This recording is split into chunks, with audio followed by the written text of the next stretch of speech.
الحمد للہ رب العالمین والصلاة والسلام علی خاتم النبیین اما بعد فاعوذ باللہ من الشیطان الرجیم بسم اللہ الرحمن الرحیم ان اللہ وملائکتہ یصلون علی النبی یا ایہا الذین آمنوا صلوا علیہ وسلموا تسلیما۔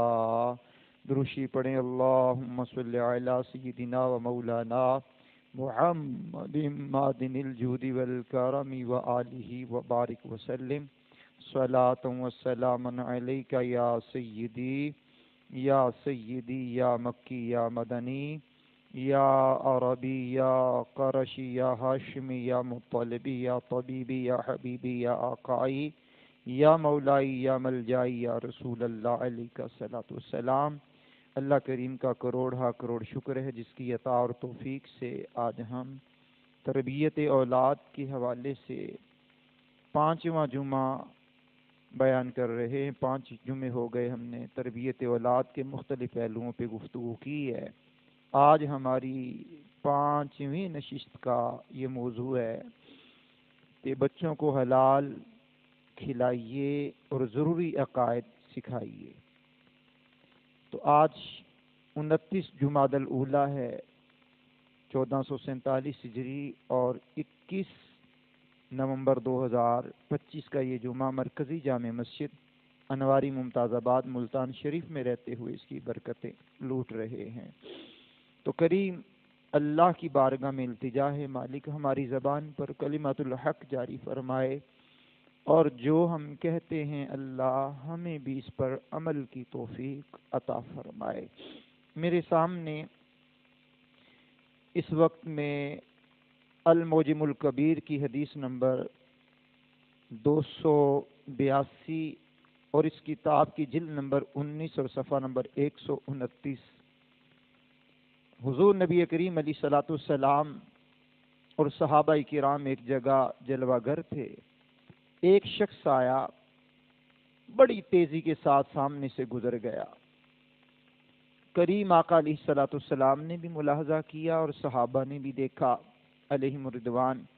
کریم آقا کی بارگاہ میں اصحاب رسول نے عرض کی، یا رسول اللہ علیہ الصلوۃ والسلام، یہ بندہ جتنی تیزی کے ساتھ بھاگ دوڑ کر رہا ہے، اگر یہ شخص جہاد میں ہوتا تو بڑا فائدہ ہوتا، یعنی اللہ کی راہ میں ہوتا تو بہت ہی فائدہ ہوتا ہے۔ ساتھ تیز چست آدمی۔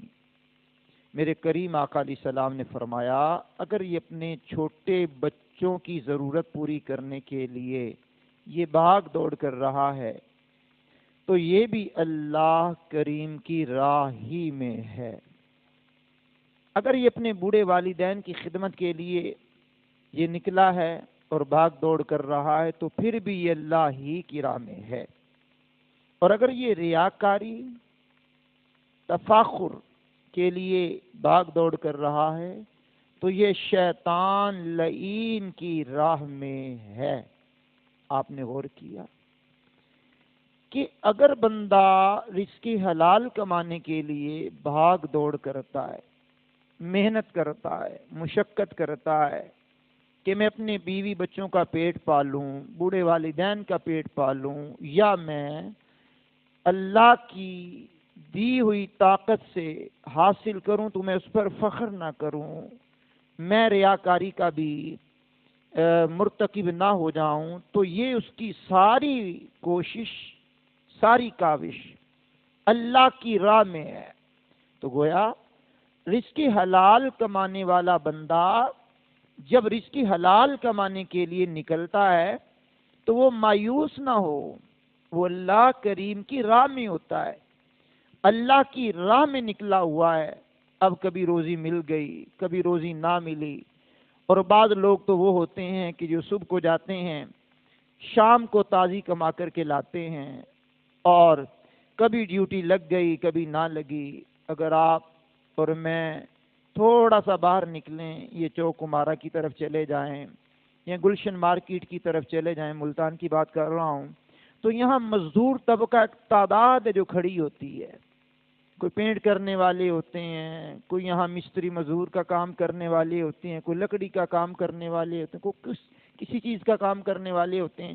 ایک شخص آتا ہے، اسے ایک مزدور چاہیے، 15-20 بندے اس کے گرد جمع ہو جاتے ہیں۔ اب وہ جمع ہونے والے بھی اگر وہ رزق حلال کمانے کے لیے آئے ہیں تو وہ اللہ کی راہ میں ہے۔ کہنے کا مطلب یہ ہے کہ جنہیں پرسکون انداز میں روزی مل جاتی ہے تو انہیں چاہیے کہ وہ رزق حلال پہ غور کریں کہ وہ حلال مل رہی ہے، حرام مل رہی ہے۔ اگر رزق حلال ہے تو پھر مبارک ہو، وہ بندہ اللہ کی راہ میں ہے، وہ اللہ کے راستے میں ہے۔ جس طرح اللہ کی راہ میں جہاد کرنے والا ہوتا ہے وہ بھی اللہ کی راہ میں ہوتا ہے، تو یہ بندہ خدا بھی اللہ ہی کی راہ میں ہے۔ تو اس لیے ہمارے ہاں یہ مثل مشہور ہے کہ رزق حلال کمانا عین عبادت ہے، لیکن یہ فقط یہی عبادت نہیں ہے، اس کے علاوہ بھی عبادات کے اور انداز بھی ہیں۔ تو آج ہمارا موضوع یہ رہے گا کہ اپنے بچوں کو رزق حلال کھلائیے اور ضروری عقائد سکھائیے۔ یہ حصے اس گفتگو کے ہمارے 2 حصے ہوں گے۔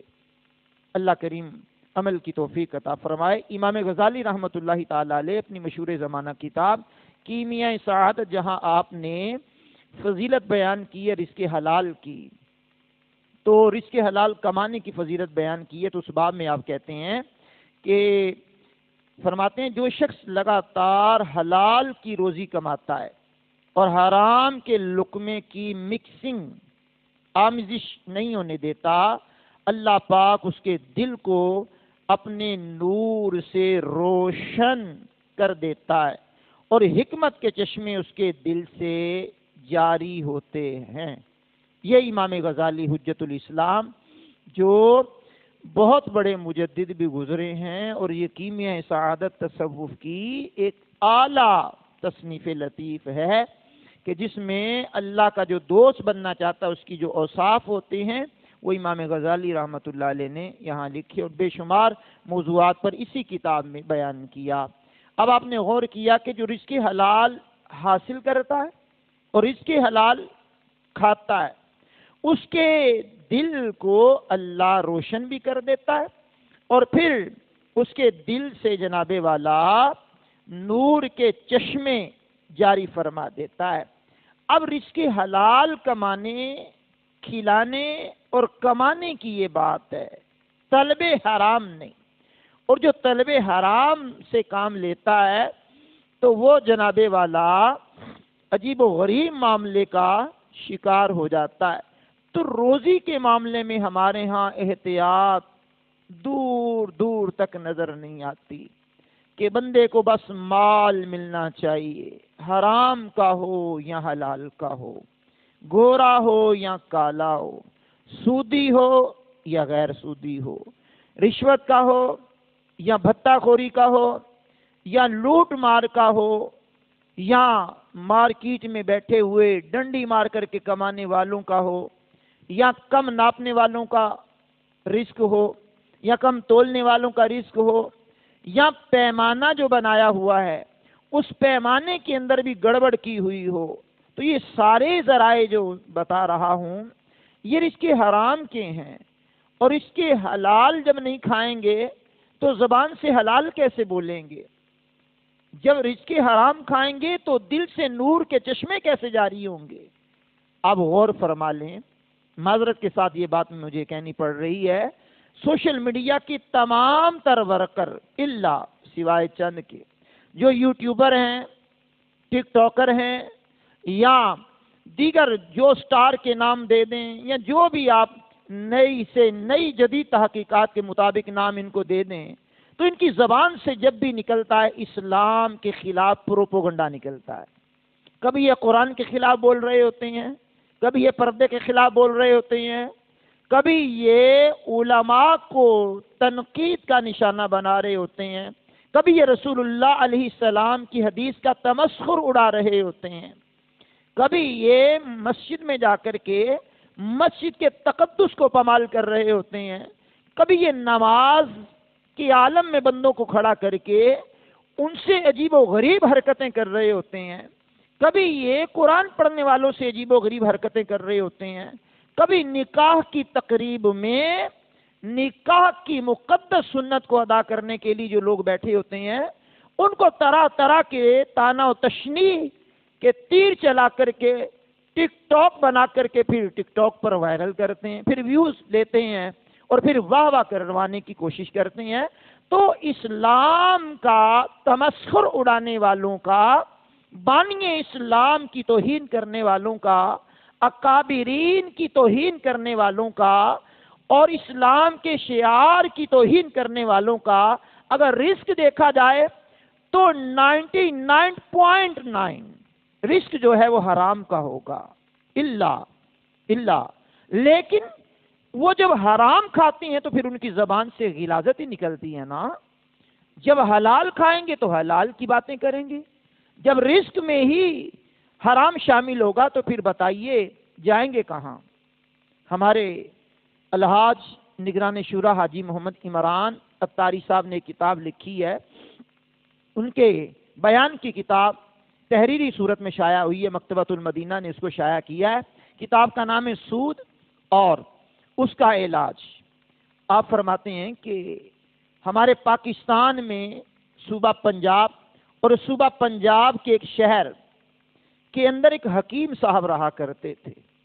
وہ حکیم صاحب مطب چلاتے تھے، اپنے مطب میں کام کرتے، حکمت والی دکان میں کام کرتے، دن کے اوقات میں مریضوں کا علاج معالجہ کرنے کے لیے وہ کوشش کرتے۔ ایک مرتبہ اسی انداز میں وہ حکیم صاحب اپنے مطب سے فارغ ہوئے، گھر گئے، گھر جانے کے بعد نماز عشاء سے قبل انہوں نے کھانا وانا کھایا، کھانا کھا لینے کے بعد نماز عشاء پڑھی، نماز عشاء پڑھنے کے بعد اپنے رات کے معمولات سے جب فارغ ہوئے تو لیٹ گئے۔ جیسے ہی وہ لیٹے ہیں تو ان کے لیٹنے کے بعد اچانک ان کو پیٹ میں گڑبڑ محسوس ہوئی۔ جیسے ہی پیٹ میں گڑبڑ محسوس ہوئی تو وہ اٹھے اور اپنے پیٹ پہ ہاتھ رکھ کر کے بیٹھ گئے۔ تھوڑی دیر اپنے پیٹ پہ ہاتھ رکھ کے بیٹھے، کیا ہوا؟ اچانک ان کا پیٹ پھٹ گیا، پیٹ ان کا پھٹ گیا۔ جیسے ہی ان کا پیٹ پھٹا ہے تو اس پیٹ سے غلاظت اتنی نکلی کہ اس کی بدبو سے گھر والے انتہا کی تکلیف میں آ گئے۔ انہوں نے فوراً میونسپل کارپوریشن والوں کو کال کی، کال کرنے کے بعد وہ ان کی گاڑی کوڑا کرکٹ اٹھانے والی آئی، اسی حکیم کی لاش کو اس میں ڈالا اور کسی ویرانے میں جا کر کے راتوں رات پھینک دیا۔ اب کیا ہوا؟ صبح ہوئی تو وہ بدبو ظاہری بات ہے کچھ تو سمیٹ لی گئی تھی اور کچھ تو تھی۔ اب وہ رات کا معاملہ صبح جب کھلا تو لوگوں کو تجسس ہوا کہ یہ حکیم صاحب ایسا کون سا عمل کرتے تھے جن کی وجہ سے ان کو اس عذاب میں مبتلا کر دیا گیا۔ تو پتہ کرنے پر پتہ چلا کہ حکیم صاحب اپنا مطب تو چلاتے ہی تھے، اور گزشتہ دن کی بات ہے، جس رات یہ واقعہ ہوا اس پہلے دن کی بات ہے، جب پہلا دن پھر اس رات کو یہ واقعہ ہوا۔ دن کے اندر ایک عورت ان کے پاس آئی۔ عورت جب ان کے پاس آئی تو اس عورت نے ان سے قرض لے رکھا تھا سود کی بنا پر، اور وہ عورت سود کی رقم لے کر کے آئی۔ تو اس حکیم صاحب نے کہا، جو سودی لین دین کا معاملہ کرتے تھے، انہوں نے کہا تو نے سود میں کم پیسے دیے ہیں۔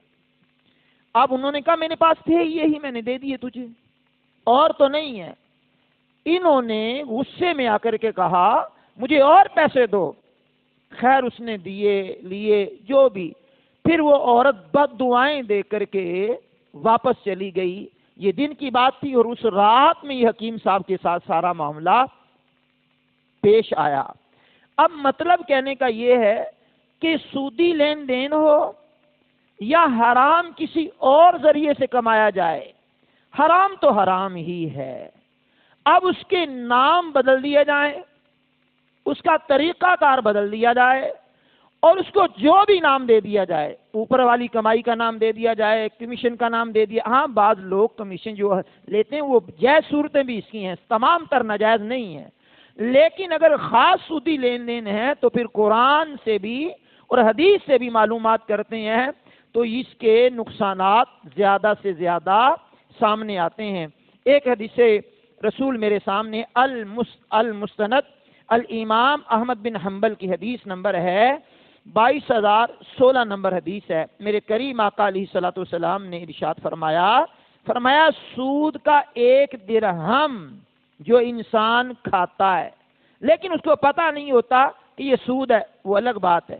جو جانتا ہے کہ یہ سود ہے پھر وہ کھاتا ہے، جانتے ہوئے کھاتا ہے، تو یہ 1 درہم کھانے والا سود کا 36 مرتبہ زنا کرنے کے برابر ہے.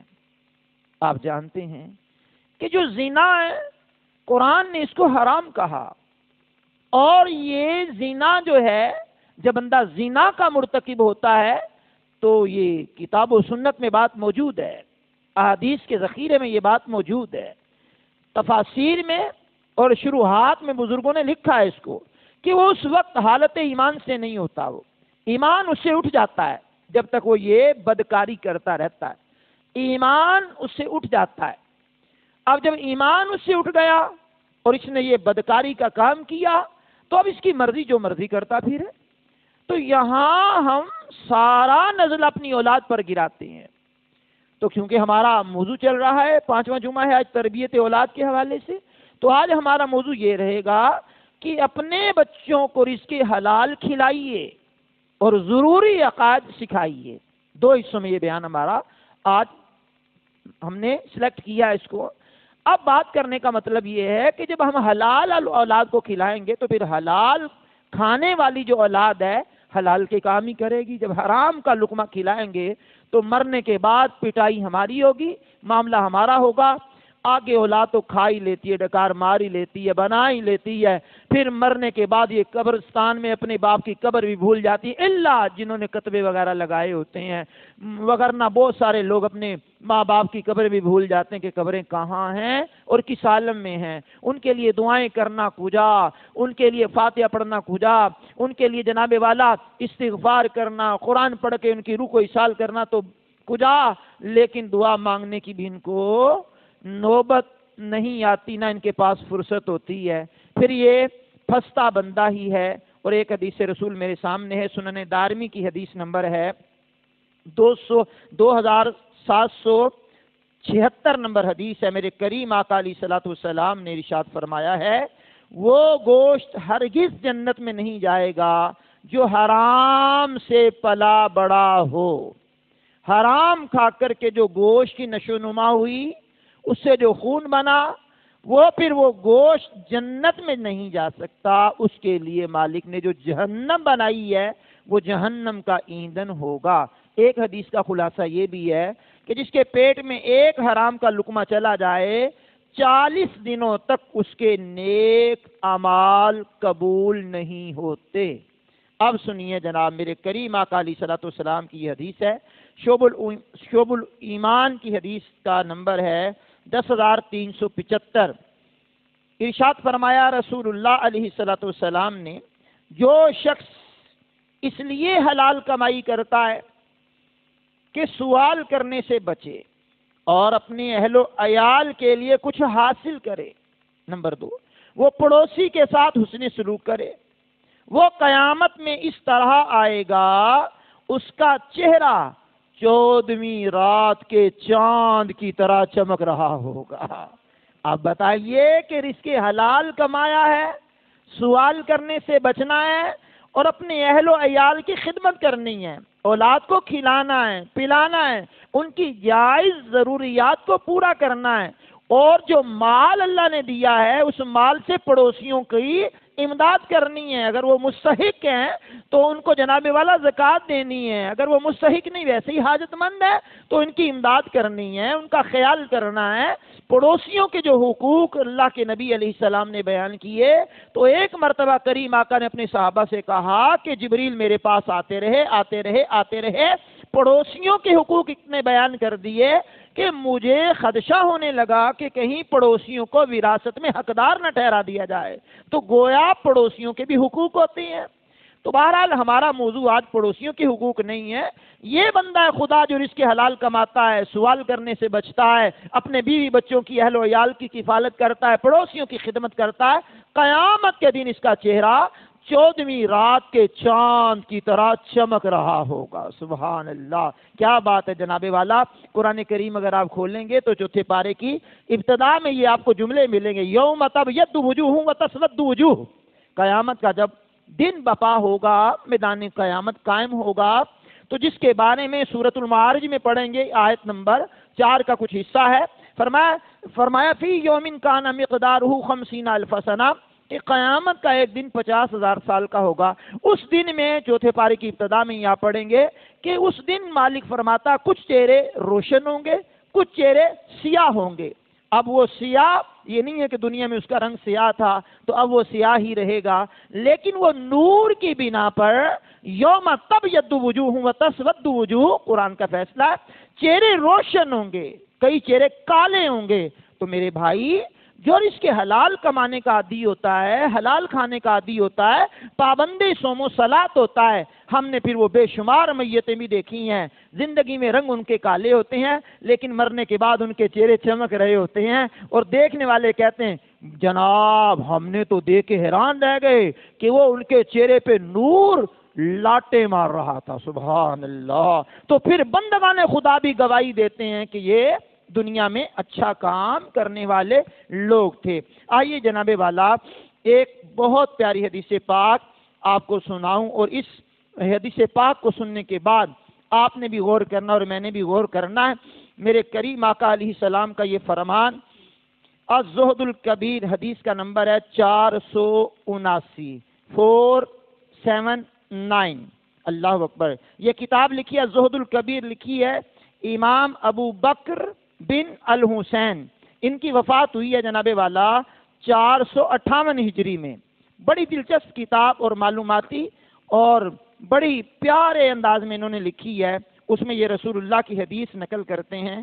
کریم آقا علیہ السلام نے فرمایا، ان قریب میری امت پر ایک ایسا زمانہ آئے گا کہ دیندار کو اپنا دین بچانے کے لیے ایک پہاڑ سے دوسرے پہاڑ پر اور ایک غار سے دوسری غار کی طرف پناہ لینی پڑے گی۔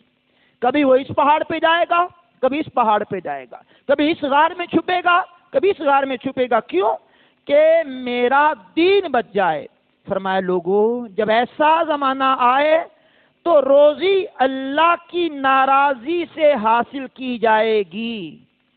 روزی کمانے کے لیے جو بندہ نکلا ہے اسے نافرمانی کرنی پڑے گی، اللہ سب کو نہیں، جن کو اللہ بچا لے، تو اللہ کو ناراض کیے بغیر روزی کا حاصل کرنا مشکل ہو جائے گا۔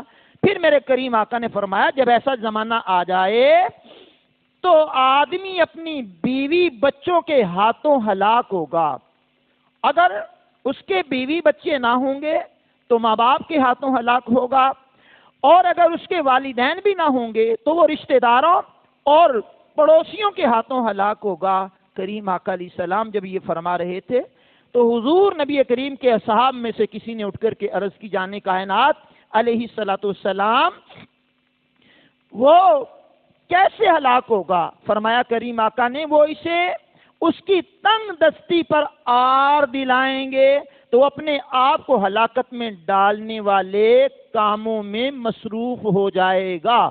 اب بعض لوگ ہوتے ہیں کہ وہ روٹی روزی اتنی کماتے ہیں کہ ان کے گھر کا چولہا ہی جلتا ہے۔ اب جب چولہا ہی جلتا ہے تو بیوی بچے مطالبہ کرتے ہیں، عید آ گئی، فلاں فنکشن آ گیا، فلاں فنکشن آ گیا، بابا ہمیں یہ لے کر کے دو، بابا ہمیں یہ لے کر کے دو، یہ لے کر کے دو، میرے دوست نے یہ کر لیا، میرے دوست نے یہ کر لیا، میرے ہمسائے نے یہ کر لیا، میرے رشتہ دار نے یہ کر لیا۔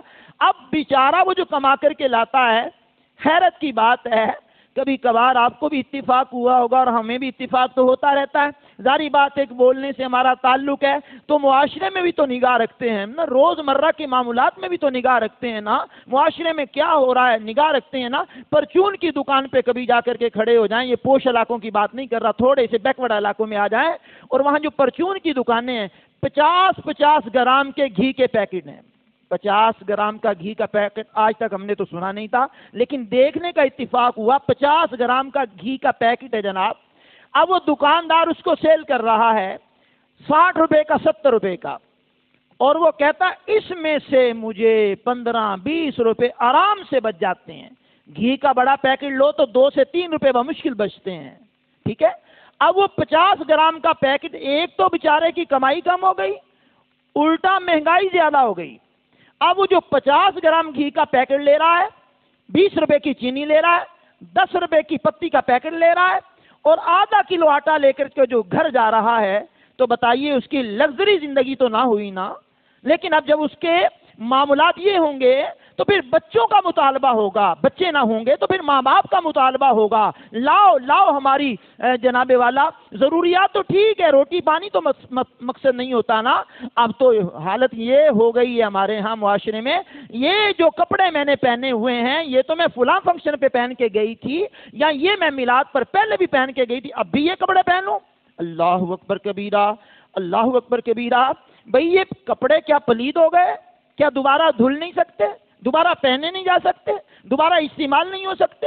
مطلب کیا ہے؟ سامنے والی آر دلاتی ہے، یہی کپڑے ہیں تمہارے پاس. اب وہ خواہشات کی خاطر پھر بندہ ہلاک ہوگا. اب کھانے پینے میں جن کی لگژری زندگیاں ہیں، ان کی زندگیوں کو دیکھ کر کے اولاد بگڑتی ہے. وہ یہ کر رہا ہے، وہ یہ کر رہا ہے. تو اب اولاد کے بگڑنے کا محرک کیا ہوا کہ اس کو گھر سے درس نہیں ملا. گھر سے اس کو درس ملتا کہ بیٹے ہم نے حلال کی، 2 روٹیاں بھی مل جائیں تو بہت ہیں. اب زندگی میں تو اس کو یہ درس ملا نہیں گھر سے. مسجد کا رخ کرنے کو تیار نہیں، علماء کو، طالب علموں کو سننے کو تیار نہیں، دین کی بات سمجھنے کے لیے تیار نہیں. تو پھر معاشرے میں تو بگاڑ پیدا ہوگا.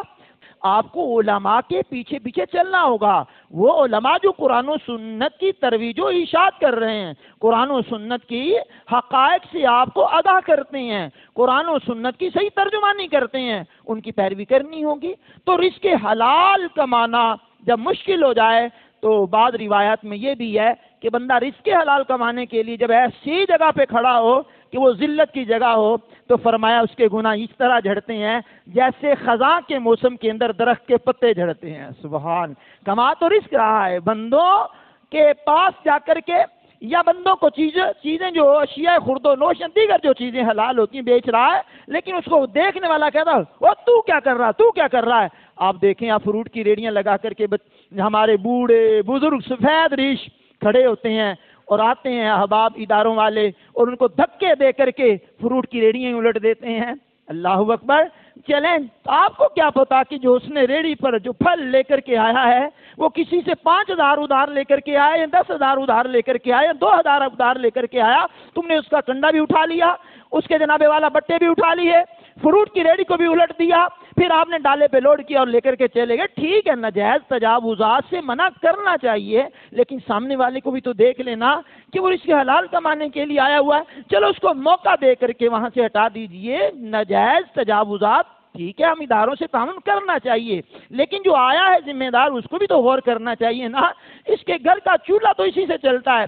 چلیے آپ اس کو ہٹا کر کسی اور مقام پر بھیج دیجئے تاکہ اس کا نقصان کم سے کم ہو، تاکہ وہ اپنے بچوں کی روزی کمانے کے لیے آیا ہے، وہ اپنے بچوں کی روزی تو کما سکے. یہ آئے دن ایسی چیزیں معاشرے میں دیکھنے کو ملتی ہیں.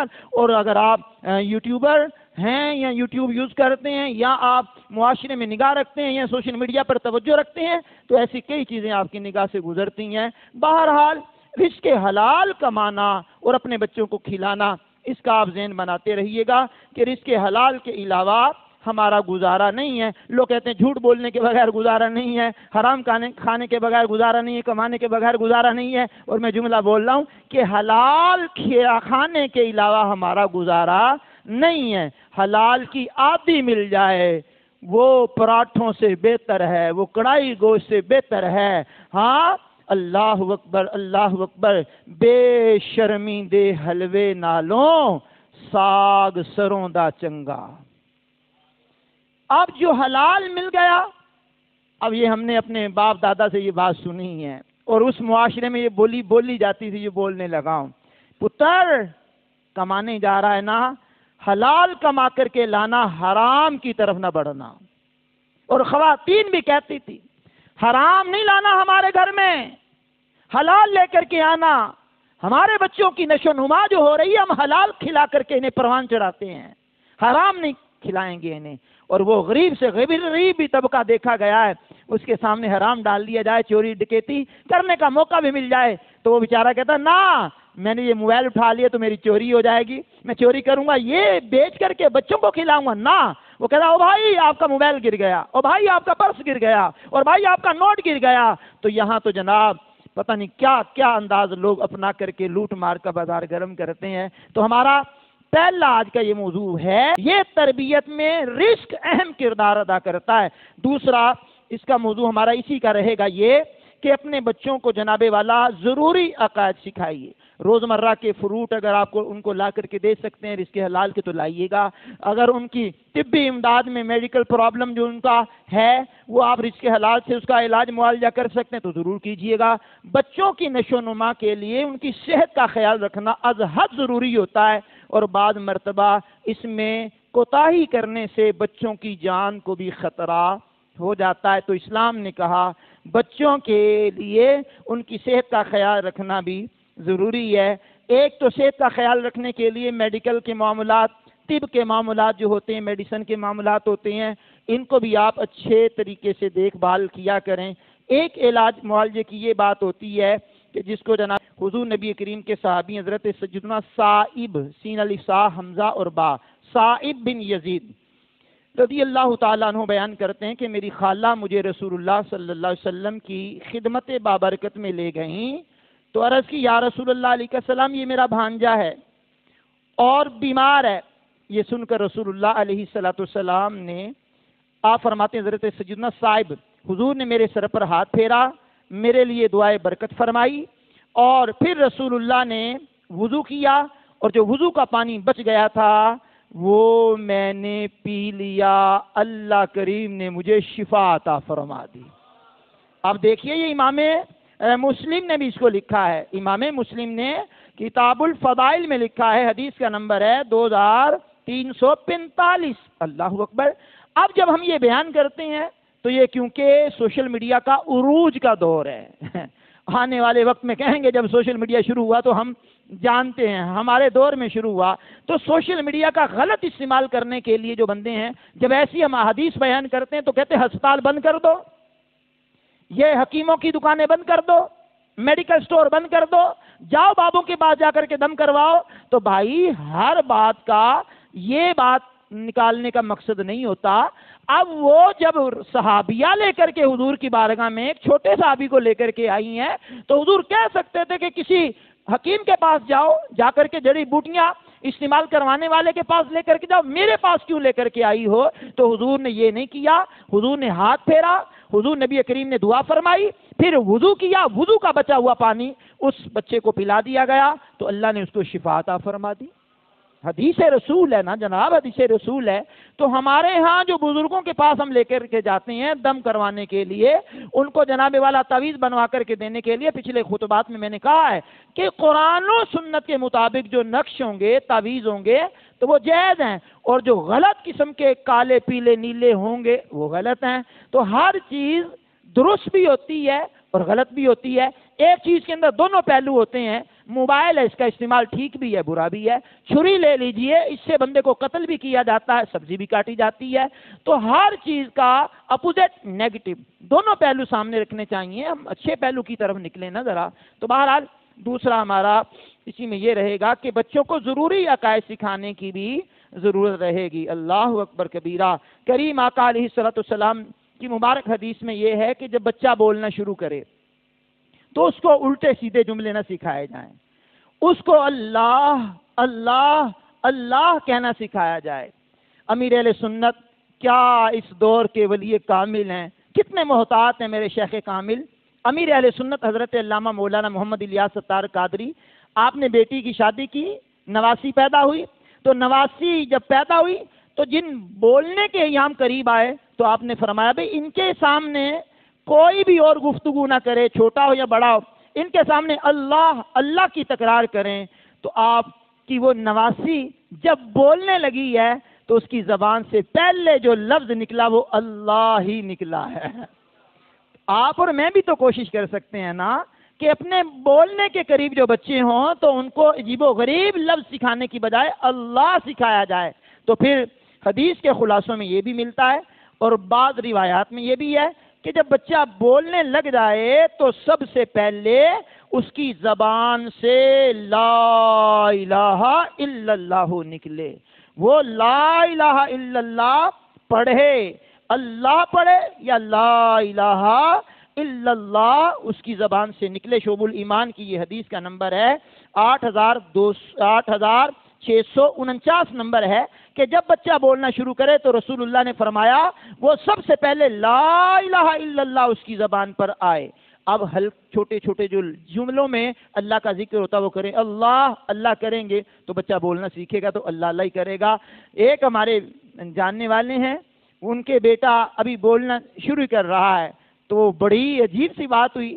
تو وہ کہنے لگے کہ ہم نے میاں بیوی میں طے کیا کہ اس کے سامنے زیادہ اللہ اللہ کا ذکر کرنا ہے. تو میں بھی اور میری بیوی بھی جیسے موقع ملتا ہم لے کر کے اللہ اللہ اللہ اللہ بولنا شروع کر دیتے. تو بچے کی عادت ایسی بن گئی کہ وہ بچہ اللہ اللہ، جیسے بچے کہتے ہیں نا اللہ اللہ اللہ کہنا شروع کر دیا. ایک دن کہنے لگے بڑی عجیب سی بات ہوئی، میری بیوی لے کر کے اس کو واش روم میں واش کر رہی تھی، اللہ اکبر، تو وہ وہاں بھی کہہ رہا اللہ اللہ. اس کی ماں نے کہا بیٹے اس مقام پہ اللہ اللہ نہیں کرنی چاہیے. تو یہ خیر وہ مکلف تو نہیں ہے، بچہ شریعت کے احکام اس پر لاگو تو نہیں ہوتے. عادت کی بات بتا رہا ہوں کہ وہ اللہ اللہ کرنے کا اس کا معمول بن گیا. اب بچے جب بولنا شروع کریں تو انہیں پھر سب سے پہلے جو سکھانا ہے وہ کیا سکھانا ہے؟ آئیے سب سے پہلے اسے سکھائیں اللہ کی ذات والا صفات کے بارے میں بتائیں. اللہ کی ذات کے بارے میں بتانے کے بعد پھر فرشتوں کے بارے میں بتائیں. پھر فرشتوں کے بارے میں بتانے کے بعد پھر اللہ نے جو آسمانی کتابیں نازل کی ہیں ان کے بارے میں بتائیں. پھر بتائیں کہ اللہ کریم نے انبیاء بھی دنیا میں بھیجے ہیں. پھر بتائیں کہ اللہ کریم نے قیامت کو بھی قائم کرنا ہے. پھر بتائیں کہ اللہ نے جنت بنائی ہے، اللہ نے دوزخ بھی بنائی ہے. اب یہ بتانے کے بعد پھر آپ جناب والا یوں بھی اسے گفتگو کر سکتے ہیں. بعض ماہرین نے یہ بھی لکھا ہے کہ بچے کو چھوٹی چھوٹی باتیں رپیٹ کرتے رہیں، اس کے سامنے بیان کرتے رہیں. مثال کے طور پر ہمیں کس نے پیدا کیا؟ بچہ بولے اللہ نے. پھر کہیں کہ ہمیں رزق کس نے دیا؟ بچہ کہے اللہ نے. پھر اسے کہیں جناب والا کہ زندگی کس نے دی؟ وہ کہے اللہ نے. اسی طرح ہمیں موت کس نے دینی ہے؟ اللہ نے. پھر کہیں ہم کس کی عبادت کرتے ہیں؟ بچہ کہے اللہ کی. وہ اللہ ہمارا جسم سے پاک ہے، جگہ سے پاک ہے، مکان سے پاک ہے. اور بعض لوگوں کی عادت ہوتی ہے جب اللہ کہتے ہیں نا اللہ میاں مارے گا یوں اشارہ کرتے ہیں، تو مطلب کیا ہوتا ہے؟ اللہ اوپر ہے. نہ اللہ اوپر ہے، نہ اللہ نیچے ہے، نہ اللہ دائیں ہے، نہ اللہ بائیں ہے. وہ مکان اور سمتوں سے پاک ہے، اس کا وجود ہے، لیکن وہ دائیں بائیں اوپر نیچے ہونے سے پاک ہے. بلندی کی طرف اگر اشارہ ہو تو یہ بلندی کی طرف ہے، بلند شان کا مالک اللہ، ٹھیک ہے، اوپر نہیں ہے. بعض لوگ کہتے ہیں اوپر والا دیکھ رہا ہے. بھائی اوپر والا کہنا ہمارا کلچر تو نہیں ہے، ہمارا اسلامی تعلیمات تو نہیں ہے. آپ سمجھتے ہیں کہ ہندوستانی فلموں میں یہ جملہ بولا جاتا ہے اوپر والا اوپر والا، تو ہمارے لوگ جو دیکھتے ہیں وہ بولنا شروع کر دیتے ہیں. تو اوپر والے سے مراد ہم اللہ کو نہیں لیں گے، ٹھیک ہے. اللہ رب العالمین سمت ڈائریکشن سے پاک ہے، ٹھیک ہے. نہ وہ کعبے کے اندر رہتا ہے، نہ وہ اوپر رہتا ہے، نہ وہ نیچے رہتا ہے. وہ لامکانوں میں ہے، اس کا جسم نہیں وجود ہے. تو یہ بچوں کو بتانا چاہیے ہم اللہ کے محتاج ہیں، یہ بھی بتانا چاہیے ساری کائنات اللہ کی محتاج ہے. پھر بچے کو اللہ پاک کے بارے میں بتائیں کہ وہ ہمیشہ سے ہے، ہمیشہ رہے گا. جو کچھ ہو چکا، جو کچھ ہو رہا ہے اور جو آئندہ ہوگا سب اللہ کا کیا ہوا ہے. جتنی جائز کام ہو رہے ہیں اللہ کے عطا سے ہو رہے ہیں، ٹھیک ہے. تو یوں کر کے بچے کو بتائیں کہ ہم اللہ کے بندے ہیں. چھوٹی چھوٹی باتیں اس کو بتانا شروع کر دیں. باتیں ہم ادھر ادھر کی جو بتاتے ہیں تو اپنی بنیادی عقائد کی باتیں بچوں کو بتائیں تاکہ بچے صحیح معنوں میں اللہ کی پہچان رکھنے میں کامیاب ہو جائیں. پھر بچوں کو بتائیں کہ فرشتے بھی اللہ نے پیدا کیے ہیں، فرشتے نوری مخلوقات ہیں، فرشتوں کے ذمے مختلف امور اللہ نے لگائے ہیں.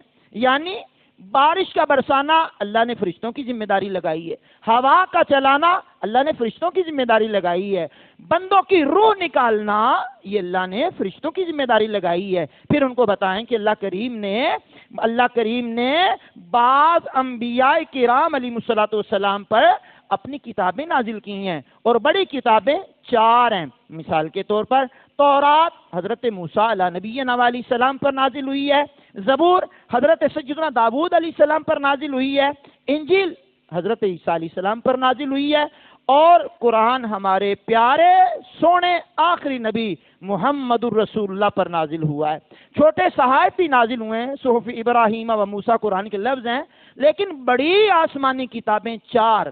اب کتابوں کے بارے میں بتانے کے بعد پھر انبیاء کے بارے میں بتائیں کہ اللہ کریم نے اپنی مخلوقات میں سب سے افضل و اعلیٰ انبیاء کرام علیہ السلام کو بنایا، اور انبیاء کرام میں افضل و اعلیٰ ہمارے پیارے نبی علیہ السلام کو اللہ نے بنایا۔ تیسرا پارہ کھول لیں، شروع یہیں سے ہو رہا ہے۔ تلک الرسل فضلنا بعضهم علی بعض کے تحت کہ اللہ نے بعض رسولوں کو بعض پر فضیلت دی، لیکن ہمارے پیغمبر کو ساری انبیاء پر فضیلت حاصل ہو گئی، جس کو اعلیٰ حضرت کی زبان میں یوں بھی کہہ لیتے ہیں، سب سے اولا و اعلیٰ ہمارا نبی، سب سے بالا و اعلیٰ ہمارا نبی، بجھ گئیں جس کے آگے سبھی مشعلیں، شمع وہ لے کے آیا ہمارا نبی، سارے اونچوں میں اونچا سمجھیے جسے ہے، اس اونچے سے اونچا ہمارا نبی۔ تو پھر بتائیں کہ بیٹے اللہ کے پیغمبر جو آئے ہیں کم و بیش، یہ جملہ ضرور یاد کرنا چاہیے، کم و بیش ایکوریٹ فیگر ہمارے پاس نہیں ہے، کم و بیش 1,24,000 پیغمبر دنیا میں تشریف لائے، اس پر ہمارا ایمان ہے۔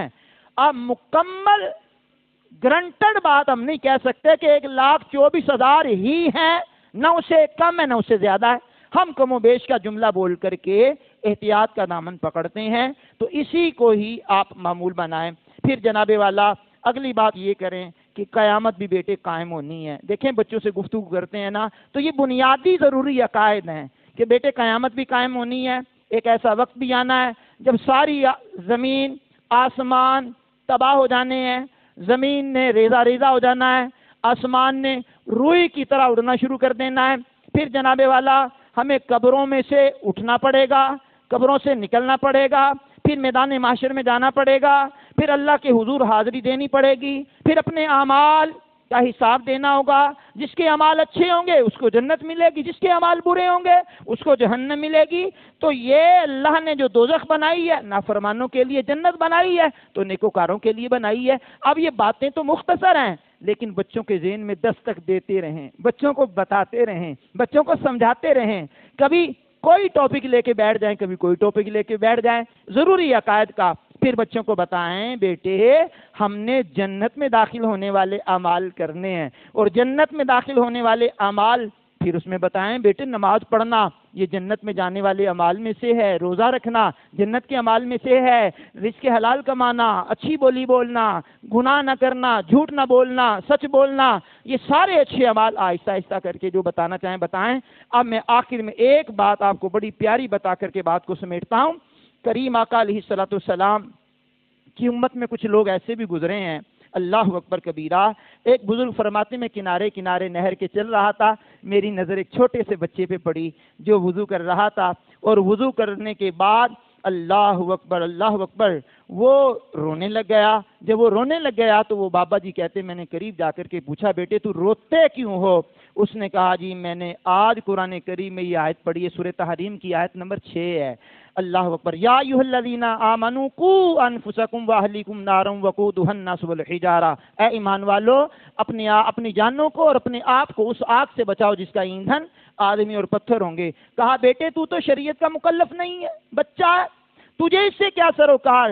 کہنے لگے میں نے دیکھا ہے اپنے گھر والوں کو، جب وہ چولہے میں آگ جلاتے ہیں تو پہلے بڑی لکڑیاں رکھتے ہیں، پھر چھوٹی چھوٹی لکڑیاں رکھتے ہیں، پہلے چھوٹی لکڑیوں کو جلاتے ہیں پھر وہ بڑی لکڑیوں کو آگ لگاتی ہیں۔ تو میں ڈر گیا کہ قیامت میں جب اللہ بڑے بڑے مجرموں کو جہنم میں ڈالے گا کہ مجھ جیسے چھوٹے چھوٹے بندوں کو بھی جہنم میں ڈال کر آگ نہ لگا دی جائے، تو میں رو رہا ہوں۔ جب یہ سنا تو وہ بزرگ مجسمہ حیرت بن گئے، کہنے لگے جب اس بچے کے خوف خدا کا یہ عالم ہے تو ہمارا حال کیا ہونا چاہیے۔